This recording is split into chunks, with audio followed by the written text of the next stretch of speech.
அத்தனை பேரும் அல்லும்படி 6 முதல் 60% வரை ஆடி தள்ளுபடியுடன் சூப்பர் சரவணா ஸ்டோர்ஸ். ஆச்சி மசாலா எந்த சமையலும் ருசி தேடும் ரகசியம் 20 ரூபாய். ஹாலிடேஸ்னாலே அது நம்ம GT Holidays தான்.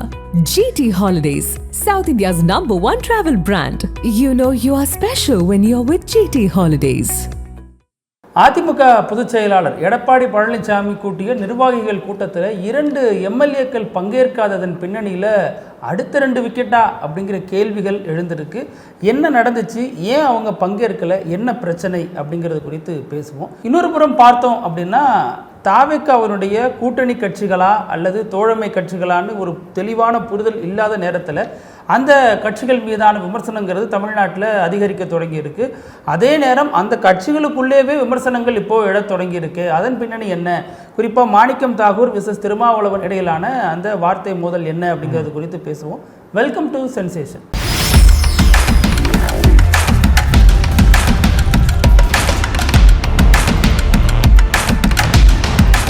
வணக்கம் பிருத்திவி. வணக்கம் அழகு. அதிமுகவில் அந்த கட்சி வந்து ஒரு பெரிய தோல்வி சந்திச்சது இல்லையா அந்த தேர்தலில்? பெரிய தோல்விலாம் இல்லை, தோல்வி. ஆமாம். அதனால வந்து ஒவ்வொரு மாவட்ட ரீதியாக அந்த தோல்விக்கான காரணம் என்ன, எப்படிலாம் வந்து கட்சியை வந்து மீண்டும் வந்து கட்டமைக்கலாம் அப்படின்றது குறித்து பொதுச் செயலாளர் எடப்பாடி பழனிசாமி மாவட்டத்தோறும் கூட்டத்தை நடத்துறாரு, நிர்வாகிகளை சந்திச்சு பேசுறாரு. வந்து உட்கார நிர்வாகிகள் அடுத்த கூட்டத்துக்கு வர மாட்டாங்க, தாவேக்காக போயிடுறாங்க. அது ஒரு பக்கம் இருக்குன்னு வச்சுக்கோங்களேன். அதே மாதிரி தான் இன்னைக்கும் சில நிர்வாகிகள் வரவே மாட்டாங்க. அதிலே கண்டுபிடிச்சிடலாம், ஓகே இவங்க வரல அப்படின்னா நெக்ஸ்ட் பணியை நோக்கி போக போறாங்க அப்படின்றத கண்டுபிடிச்சிடலாம். அதே மாதிரி தான் இன்னைக்கு வந்து திருப்பத்தூர், ராணிப்பேட்டை மாவட்டங்களில் அந்த மாவட்டங்களில் இருக்கக்கூடிய நிர்வாகிகள் இடத்துல அந்த ஆலோசனை கூட்டத்தை எடப்பாடி பழனிசாமி நடத்தியிருக்காரு. அதுல 2 முக்கியமான நபர்கள், அவங்க தான் அந்த மாவட்டங்களோட எம்எல்ஏ. KC வீரமணி வந்து ஜோலார்பேட்டை தொகுதியோட எம்எல்ஏ, ஆற்காடு எம்எல்ஏவா இருக்கக்கூடிய சுகுமார், இந்த 2 முக்கிய நிர்வாகிகளும் அந்த கூட்டத்தில் கலந்துக்கல. அதாவது அவங்க மாவட்டத்தில் நடைபெற்ற கூட்டத்தில் இவங்க 2 பேர் புறக்கணிச்சிருக்காங்க அப்படின்னா காரணம் இல்லாமல் புறக்கணிக்க மாட்டாங்க. ஈஸியாக நமக்கு வந்து ஒரு சிக்னல் தெரியுது, ஓகே அடுத்து வந்து, ஏன்னா இவங்களுக்கும் எடப்பாடி பழனிசாமி பறித்த பதவியை வந்து மீண்டும் தரல, அந்த கோபத்தில் இருக்காங்க இல்லையா. அதனால KC வீரமணி வந்து மீண்டும் விஜயபாஸ்கர் போன மாதிரி ஒரு நல்ல நாளில் குறி வச்சு அதெல்லாம் பார்த்து நிச்சயமாக தாவேக்காக போகிறதுக்கான வாய்ப்புகள் இருக்குது. அதாவது KC வீரமணியா இல்லை SP வேலுமணியா, யார் முந்த போகிறாங்க அப்படின்ற பேச்சு தான் அதிமுகக்குள்ளே போயிட்டு இருக்கு. இதில் இந்த 2 பேருமே இருக்காங்களே அழகு. இப்போ ஆற்காடு எம்எல்ஏ சுகுமார், இவர் வந்து ராணிப்பேட்டை மேற்கு மாவட்ட செயலாளராக அதிமுகவில் இருந்தவர். எப்போ வரைக்கும் அப்படின்னா விஜய் அரசுக்கு ஆதரவாக வாக்களிக்கிற வரைக்கும். அதே மாதிரி ஜோலார்பேட்டை எம்எல்ஏ வீரமணி, KC வீரமணி இருக்கார் இல்லையா, அவர் வந்து திருப்பத்தூர் மாவட்ட செயலாளராக இருந்தவர். ஆனா இவரும் வந்து விஜய் அரசுக்கு ஆதரவாக வாக்களித்தவர். அதனால எடப்பாடி பழனிசாமி என்ன பண்றாரு, 2 பேருடைய பொறுப்பையும் பறிக்கிறார். ஆமா, நீங்க என் பேச்சை மீறி அங்க ஆதரவா இருக்கீங்கன்னா நான் பறிக்க தானே செய்வேங்கிற அடிப்படையில் ஒரு கட்சியினுடைய பொதுச் செயலாளரா அவர் சொல்லிட்டு இருந்தார், நான் ராணுவ கட்டுக்கோப்பா அதிமுக இருக்குன்னு சொல்லிட்டு இருந்தார் இல்லையா. அந்த கட்டுக்கோப்பு கொஞ்சம் காட்டுவோமே அப்படிங்கிறதுனால காமிச்சாரு. அவங்க 2 பேர் பதவியும் பறிச்சிட்டார். அதற்கப்புறம் மன்னிப்பு கடிதம் எல்லாம் கொடுத்து மறுபடியும் வந்து சேர்ந்தாங்க இல்லையா. அப்புறம் எடப்பாடி பெருந்தன்மையா மன்னிச்சாரு, அக்செப்ட் பண்ணிக்கிட்டாரு. ஆனாலும் அங்க வாக்களித்துட்டு வந்த யாருக்குமே பழைய பொறுப்பை தரல. அதற்கு பதிலாக புதுசா சின்ன கோடுக்கு பதிலாக பெரிய கோடு போடுறேன், இவர் மாவட்ட செயலாளர்ல மாநில அளவுல பொறுப்பு தரேன் அப்படின்னு சொன்னாலும் அந்த மாநில பொறுப்புங்கிறது ஒரு பெயரளவுக்கான பொறுப்பு தாங்கிறது அவங்களுக்கும் தெரியும். மாவட்டத்தையே கட்டி ஆளக்கூடிய அந்த பவர்ங்கிறது அந்த மாநில பொறுப்புல இருக்காது. அந்த வகையில பார்த்தோம்னா ராணிப்பேட்டை மேற்கு மாவட்ட செயலாளராக இருந்த சுகுமாருக்கு கொள்கை பரப்பு துணை செயலாளர் பொறுப்பு கொடுக்கிறார். KC வீரமணிக்கு அமைப்பு செயலாளர் பொறுப்பு கொடுக்கிறார். திருப்பத்தூர் மாவட்ட செயலாளராக இருந்தவர், முன்னாள் அமைச்சராக இருந்தவர், பல முக்கிய இலாக்காக்களை வகித்தவர். அவர் அந்த பகுதியினுடைய செல்வாக்கு மிக்க நபர். என்ன சொல்ல போனா வீரமணிக்கும் திமுக துரைமுருகனுக்கும் இடையில உறவு முறையெல்லாம் இருக்கு, மாமா மாப்பிள்ளை இப்படிலாம் பேசுவாங்க. அதையெல்லாம் தாண்டி ஜெயலலிதா ஆட்சி காலத்திலிருந்து அவர் அந்த ஸ்டபனா இருக்கிறவர், அதிமுக தான் முக்கியம் அப்படிங்கிற மாதிரி. சோ இப்போ இவங்க 2 பேருக்கு என்ன அதிருப்தினா, எங்களுக்கான மாவட்ட செயலாளர் பொறுப்பை ஏன் நீங்க தரல அப்படிங்கிற ஒரு அதிருப்தி. இன்னும் சொல்ல போனா KC வீரமணி இவரோட சண்முகத்தோடையும் SP வேலுமணியோடையும் விஜயபாஸ்கர்களோடையும் வெளில வந்து பேட்டி கொடுத்தவர் தான். இவர் கொடுக்கல, அவங்க கூட வந்து நின்றுட்டு இருந்தாரு. அதற்கப்புறம் நடந்த பேச்சுவார்த்தையில நான் எடப்பாடி பக்கம் தான் இருக்கிறேன் அப்படிங்கிற மாதிரி ரொம்ப தொடக்கத்திலேயே கிளியர் கட்டா பேசிட்டு சைடு வந்துட்டார். இருந்தாலும் ஆதரவாக வாக்களித்த விஷயங்கிறது கட்சிக்குள்ள நீர் பூத்து நெருப்பா தானே இருக்கு. நம்ம அதையும் தாண்டி பார்த்தோம் அப்படின்னா இப்போ அவங்களுக்கு பதிலாக 2 மாவட்டத்துக்கும் பதிலாக மாவட்ட செயலாளர் போட்டார் இல்லையா, அதாவது சுகுமாருக்கு பதிலாக சுமை தாங்கி ஏழுமலை அப்படின்னும் வீரமணிக்கு பதிலாக டாக்டர் பசுபதிங்கிறவரையும் எடப்பாடி பழனிசாமி போட்டார். அந்த 2 பேரும் ஆஜரா இருக்காங்க, அந்த மாவட்டத்துக்கான மாவட்ட செயலாளர்கள் ஆஜரா இருக்காங்க. ஆனா எம்எல்ஏக்கள்ங்கிற முறையில் இவங்க 2 பேரும் ஆஜராகல. அப்போ இதுதான் சர்ச்சைக்குரிய விதமாக பார்க்கப்படுகிறது. அப்போ என்ன பிரச்சனை, இவங்க எங்க போயிட்டாங்க அப்படின்னா, வீரமணி பொறுத்த வரைக்கும் ஆல்ரெடி அவர் அமெரிக்காவில் இருக்கிறாருங்கிற ஒரு தகவல் சொல்லப்படுது. அது எந்த அளவுக்கு உண்மை அப்படிங்கறது நம்ம பார்க்கணும். ஆனா சுகுமார் ஏன் வரல, அப்ப 2 பேரும் எம்எல்ஏக்கள் வரலன்னா இந்த சனிக்கிழமை இந்த 2 பேரும் அங்க போவாங்களோ? அப்படி ஒரு வாரம் சனிக்கிழமை பனையூர்ல வந்து டார்கெட் சாட்டர்டே இல்லையா, அப்ப இந்த சாட்டர்டேக்கு யாரை பிடிப்பீங்கிறப்ப அப்ப வந்து 2 பேரும் இப்ப சிக்னல் கொடுத்துட்டாங்க. அப்ப நம்மளே கவனிக்கிறப்ப தாவேக்காத கவனிக்காதா?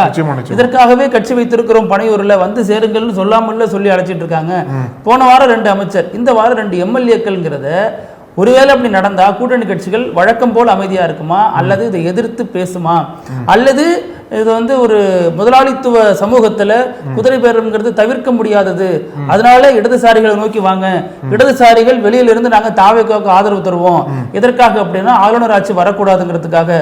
ஆனா அந்த ஆளுநரே நேரடியா இறங்கி ஆட்சி பண்றப்ப நாங்க ஆதரித்த கட்சியும் அமைதியா இருக்கும் அப்படிங்கறதெல்லாம் சொல்றாங்களாங்கிறது நமக்கு புரியல. ஆமா, இப்ப இந்த கூட்டணி கட்சிகள் பத்தி பேசும்போது அவங்களுக்கு முன்னாடி இன்னொரு விவகாரம் என்ன அப்படின்னா, அதிமுகல மீண்டும் எல்லாத்தையும் ஒன்றிணைக்க போறாங்களா அப்படின்ற ஒரு கேள்வி. ஒன்றிணைவோம் அப்படின்றதான் அது தேர்தலுக்கு முன்னாடியே பண்ணியிருந்திருக்கணும். இப்ப ஏதோ ஒரு வகையில சில அறிகுறிகள்லாம் தெரியுதுன்னு சொல்றாங்க. முக்கியமா முன்னாள் அமைச்சர் KC கருப்பண்ணனே கூட ரஜினி வடிவேல்ட்ட கேட்கிற மாதிரி சில அறிகுறிகள் தெரியுது. அது மாதிரிதான் KC கருப்பண்ணன் சொல்லியிருக்காரு. இன்னைக்கு கூடிய விரைவில் வந்து எல்லாம் வருவாங்க. எல்லாம் சொல்றது சசிகலாவும் தினகரனும் அவங்களதான் சொல்றாங்க. திமுக போய் சேர்ந்த OPS கூட திரும்பி கொண்டு வந்துடலாங்க, சசிகலாவும் தினகரன் இப்படி ஒன்னா கூப்பிட்டு வருவீங்க, அது எவ்வளவு பெரிய அதிசயம் தெரியுமா? ஏன்னா இங்க இருந்து போறப்ப வேணா ஒன்னா போயிருக்கலாம். இப்ப ஆளுக்கு தனித்தனி பவர் சென்டரா மாறிட்டாங்க. தினகரன் அவங்க சின்னம்மாவை போய் அழைச்சிட்டு வந்ததோடு சரி, அவருக்கு அவங்களுக்குமான தொடர்பு, இவரு தனி கட்சி தொடங்குறாரு, அவங்க தனித்து போறாங்க. எடப்பாடியை வீழ்த்துறதை தாண்டி இவங்க 2 பேருக்குள்ளேயும் ஒரு வார் போயிட்டு இருக்கு, யாரை வீழ்த்துகிறது அப்படின்னு. அது ஒரு வகையில பார்க்கும்போது அதிமுக நிர்வாகிகள் ஏதோ ஒரு வகையில உற்சாகப்படுத்தணும் இல்லையா? இப்போ அரசியல் பண்றத ஒரு பக்கம் இருந்தாலும் தொடர்ந்து நிர்வாகிகள் எம்எல்ஏக்கள்லாம் வந்து வெளியேறது கட்சிக்குள்ள ஒரு பெரிய சுணக்கத்தை ஏற்படுத்தும். அதனால ஒரு உற்சாகம் கொடுக்கறது, நம்பிக்கை கொடுக்கும் விதமா இந்த ஒன்றிணைக்கூடிய வாய்ப்புகள் அதிகமா இருக்கு. சசிகலாவே வந்துருவாங்க, தினகரனே வந்துருவாங்கன்னு சொல்லும் போது இப்ப மீண்டும் அதிமுக வந்து வலுப்படுறதுக்கு வாய்ப்பு இருக்கு அப்படின்ற ஒரு நம்பிக்கை கொடுக்கணும் இல்லையா?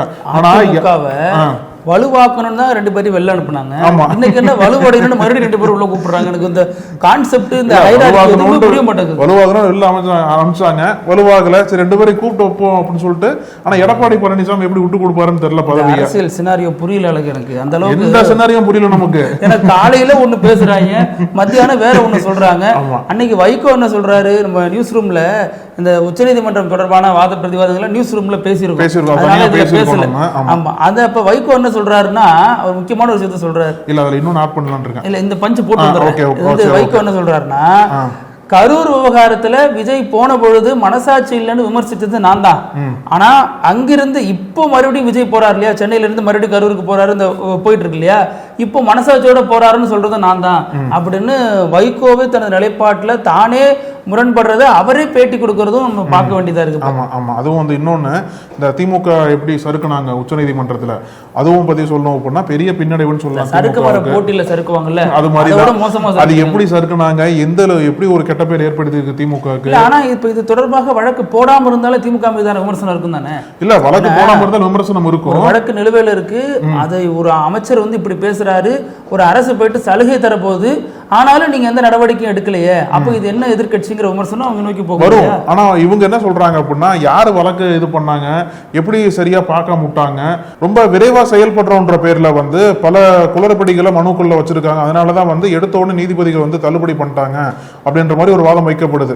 அப்ப எதனால வந்து வழக்கறிஞர் அணின்றது திமுக ஸ்ட்ராங்கா இருக்கக்கூடிய ஒரு டீம், அதெல்லாமே வந்து நம்ம நியூஸ் ரூம்ல பேசியிருக்கோம். இல்ல, வழக்கறிஞர்கள் சொன்னது என்ன, நீ பேசியிருக்கோம், அதனால இதை மட்டும் சொல்லிக்கிறேன். வழக்கறிஞர்கள் சொன்னது என்ன அப்படின்னா, அவங்களோட மெயினான கோரிக்கையே என்ன மனுவில் இருக்கு அப்படின்னா, கரூர் விவகாரத்தை பத்தி முதல்வரோ அமைச்சர்களோ பேசக்கூடாதுன்னு.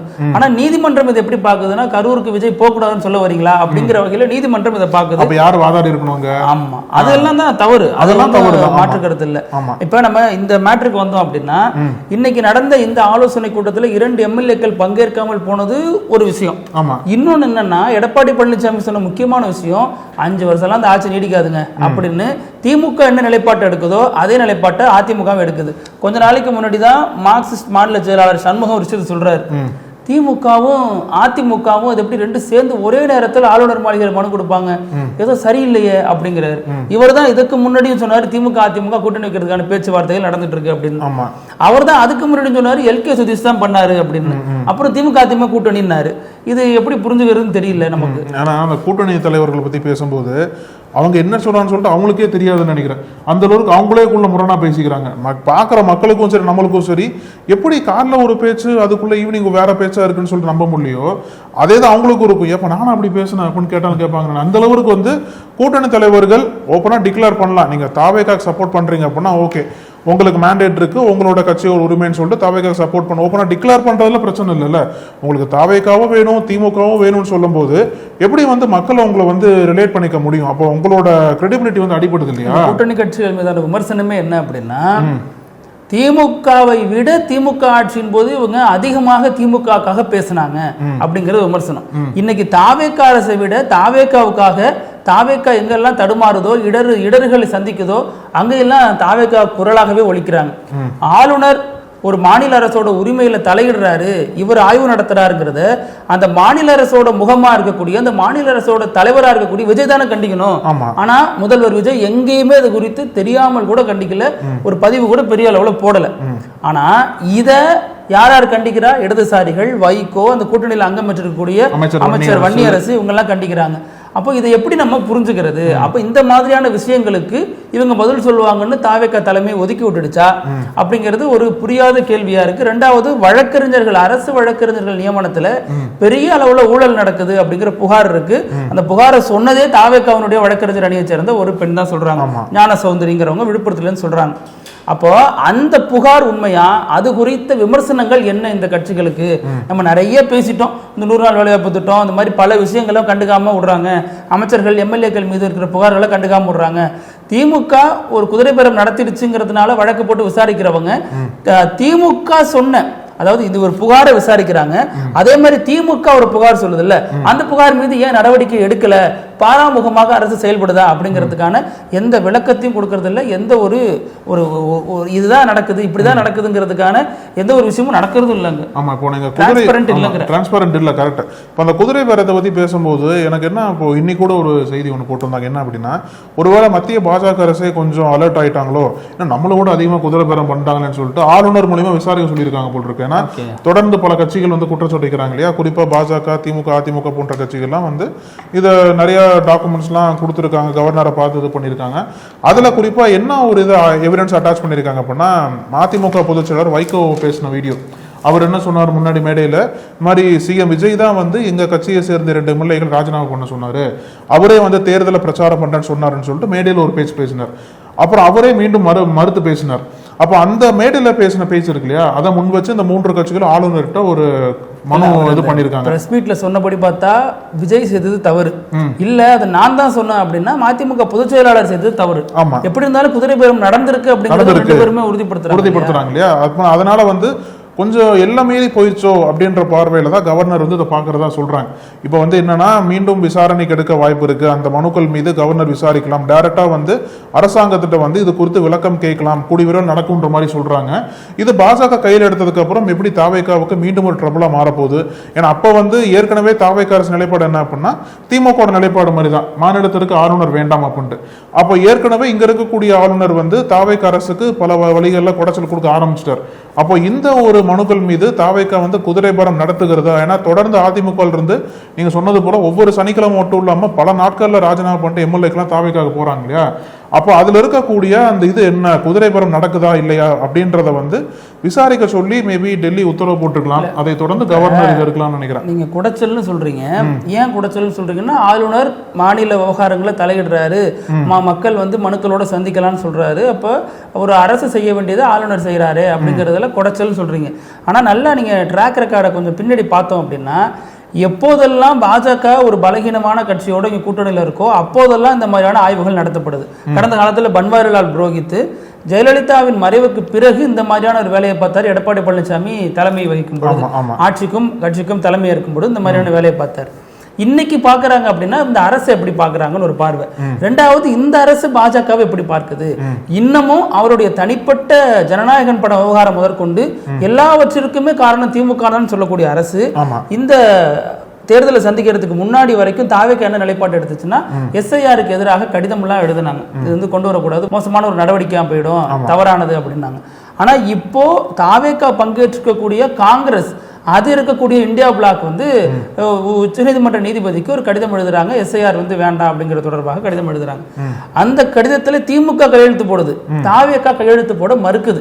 இதற்கு முன்னாடி தாவேக்கா என்ன செஞ்சுச்சு, இப்ப என்ன செய்யுதுங்கிறத பார்க்கணும்.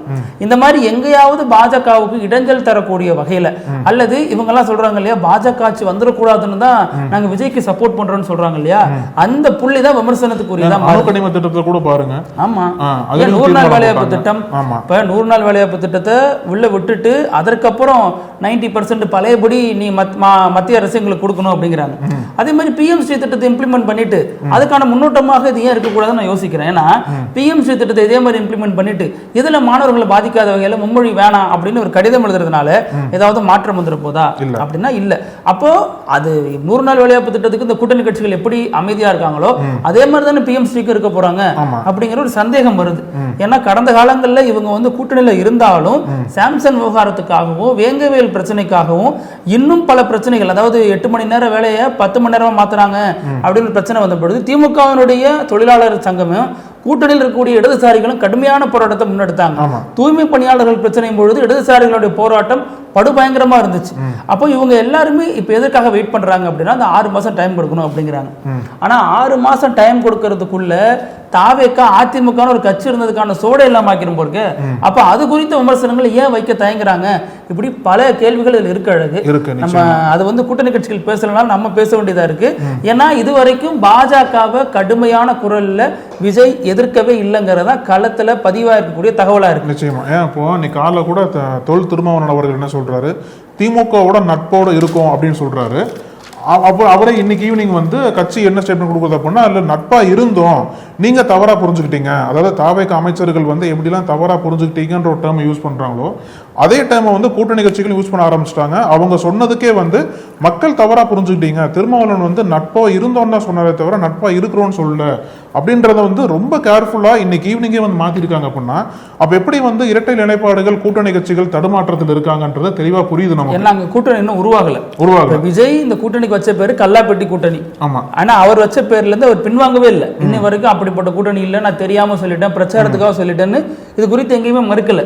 ஆனா விஜய் RSS பிள்ளை இல்ல அப்படின்னு திரும்ப வியாக்கியானம் கொடுக்கிறாரு, திரும்ப விளக்கம் கொடுக்கிறாரு. ஏன் இல்ல அப்படிங்கிறாருன்னா அவர் வந்து எங்களை நோக்கி வந்துட்டாரு, அதிமுகவை நோக்கியோ அதிமுக கூட்டணிகளை நோக்கியோ போனதில்லை. ஆனா அதுவே சந்தேகத்துக்குரியது. அதிமுக நோக்கி ஒரு போகல, ஆனா அதிமுகவில் இருக்கிறவங்க எல்லாம் இவரை நோக்கி வர வச்சுட்டாரு. அதுவும் ராஜினாமா பண்ணிட்டு வர வச்சாரு.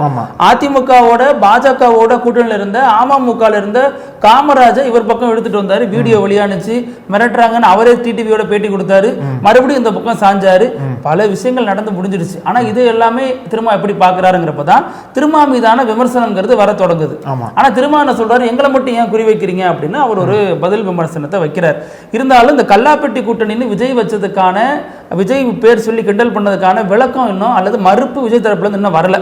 இது ஒரு பக்கம் இருக்கட்டும். இன்னொரு பக்கம் பார்த்தோம் அப்படின்னா காங்கிரஸ் விசஸ் விசிகாங்கிற பிரச்சனை நீண்ட நாட்களாக போயிட்டு இருக்கு. இதற்கு முன்னாடி செல்வ பெருந்தகை இருந்த பொழுது இப்ப அமைச்சரா இருக்கிற வன்னியரசு இருக்கார் இல்லையா, அவர் பேசின சில வார்த்தைகள்ங்கிறது 2 கட்சிக்குள்ள பிரச்சனையை உண்டு பண்ணுச்சு. ஏன்னா செல்வ பெருந்தகை அடிப்படையில் விசிகால இருந்து ஆம்ஸ்ட்ராங் கட்சி அப்படின்லாம் வந்தவர் இல்லையா, அதனால அவங்களுக்கு ஒரு இது இருக்கு, அவர் வந்து முன்கை எடுக்கிறாரு, காங்கிரஸ் விட விசிகாவுக்கு தான் வாக்கு வங்கி அதிகம்னு வன்னியரசு ஒரு விவாதத்தில் சொன்னார். அதற்கு பிறகு வந்து விசிகா விசஸ் காங்கிரஸ்குள்ள ஒரு பிரச்சனையா நீர்போத்த நெருப்பா இருந்துச்சு. இப்ப இன்னைக்கு திருமாவளவன் சொன்ன ஒரு கருத்துக்கு எதிராக மாணிக்கம் தாக்கூர் ஒரு கருத்து சொல்றாரு. அதுதான் வந்து சர்ச்சையை கிளப்பி வச்சிருக்கு. அவர் என்ன சொல்றாரு அப்படின்னா, திரும்ப என்ன சொல்றாரு, பொதுவா அமைச்சராக இடம்பெற்றதாலேயே கூட்டணியில் இணைந்துட்டோம் அப்படின்னு கூறுறதை ஏற்க முடியாது, அப்படின்னு கூற முடியாது, அது அரசியல் புரிதலோட பார்க்கணும் அப்படின்னு திரும்ப விளக்கம் கொடுக்கிறார். அப்ப இவரு மாணிக்கம் தாக்கூர் குறித்து கேள்வி கேட்டப்ப அவர் வந்து 3 முக்கியமான நிலைகளை சொல்றார். அரசுக்கு ஆதரவு தந்து ஆட்சியை காப்பாற்றுவது ஆதரவு நிலை, அமைச்சரவையில இடம் பெற்றது தோழமை நிலை, அடுத்து கூட்டணி அமைக்கும் நிலை, பெயர் சூட்டுவதற்கான நிலை, கூட்டணியான நிலை, அதுக்கப்புறம் வாச நிலை நீங்க கேட்க கூடாது. ஆனா இந்த 3 நிலையை தான் அவர் சொல்றாரு. இதுல அவர் சொல்றது கம்யூனிஸ்ட் மட்டுமே ஆதரவு நிலையை எடுத்திருக்கு. அமைச்சரவையில் இடம்பெற்றதாலேயே நீங்களும் அங்கம் தான், அதாவது விசிகாவும் அங்கம் தான், வார்த்தை விளையாட்டு எல்லாம் வேண்டாம் அப்படின்னு கடுமையாவே பேசிட்டு திரும்ப மீது மரியாதை இருக்கு, அவர் கொள்கையில் உறுதியா இருப்பாரு அப்படி இப்படி எல்லாம் பேசியிருக்காரு. ஆனா அவர் என்ன சொல்றாருன்னா, தாவேக்க என்ன பண்ணாலும் நீங்களும் பொறுப்பேற்றுக்கணும் அப்படிங்கறத சொல்ல வர்றாரு. ஆனா திரும்ப வார்த்தை விளையாட்டுல ஈடுபட்டு இருக்காரு அப்படிங்கிறது மாணிக்கம் தாக்கூருடைய கருத்தா இருக்கு. கூட்டணிக்குள்ள 2 பேரும் இப்படி வாத பிரதிவாதம் பண்ணிக்கிறது எப்படி, இதனாலதான் அன்புமணிக்கு முக்கியத்துவம் தராங்களா தாவேக்கா அப்படிங்கறது இன்னொரு கேள்வி எழுப்பு. அதனால இறுதியா வந்து ஒருவேளை கூட்டணி கட்சிகளுக்கே வந்து தாவேக்கா அரசாங்கத்தோடைய அந்த அவங்க செயல்படுற விதம் வந்து சரியா பிடிக்கலையா? ஏன்னா ஒரு பக்கம் வந்து ஆதரவு கொடுக்குற மாதிரியும் பேசுறாங்க, எதிராகவும் பேசுறாங்க. இப்போ ஓப்பனா சொல்லணும் அப்படின்னா, கூட்டணி கட்சிகள் டிக்ளேர் பண்ணிட்டு தாவேக்கோட போலாம், உங்களுக்கு அந்த அரசியல் அதிகாரம் கொடுக்குறாங்க அப்படின்னா வரவேற்கலாம். தாவேக்கா அதிகாரம் கொடுத்துருக்கிறது என்பது வரவேற்கக்கூடிய அம்சம் தான். அங்க போய் நீங்க சேர்ந்துட்டு அதுக்கு ஆதரவா நீங்க பேசுனீங்க அப்படின்னா குழப்பமே வராது. அதனாலதான் இங்க பெரிய பிரச்சனையே எழுதுன்னு நினைக்கிறேன் நான். ஆமா, பேசுவோம். இதே மாதிரி தான் கூட்டணி கட்சிகள் நகரப்போகிறதா, அல்லது மாற்றங்கள் வரப்போகிறதா, அல்லது தாவேக்கா விரைவில் இந்த கூட்டணிக்கான பெயரை அறிவிச்சு இவங்களெல்லாம் ஒரு கொடையின் கீழே திரட்ட போகிறதா, அல்லது இந்த கூட்டணியில் எதுவும் மாற்றம் வருமா அப்படிங்கிறதெல்லாம் கொஞ்சம் பொறுத்திருந்து பார்க்கலாம். பேசுவோம். இதே மாதிரி நாளைக்கும் பல செய்திகளோட சந்திக்கலாம். அழகு, நன்றி. தொடர்ந்து பேசலாம். நன்றி. நக்கீரன் டிவிக்கு சப்ஸ்கிரைப் செய்யுங்கள். உங்கள் ஆதரவே எங்கள் பலம். ஆசிரியர்களுக்கு நண்பனாகவும் மாணவர்களுக்கு ஆசானாகவும் திகழும் தேர்வு வழிகாட்டி. ஒவ்வொரு பாடத்திற்கும் அனுபவமிக்க ஆசிரியர்களின் துல்லியமான தெளிவான விடைகள். CNC இருக்கு, தேர்வு பயம் எதற்கு? இது தீரன் பப்ளிஷிங் ஹவுஸ் விற்பனை வெளியீடு.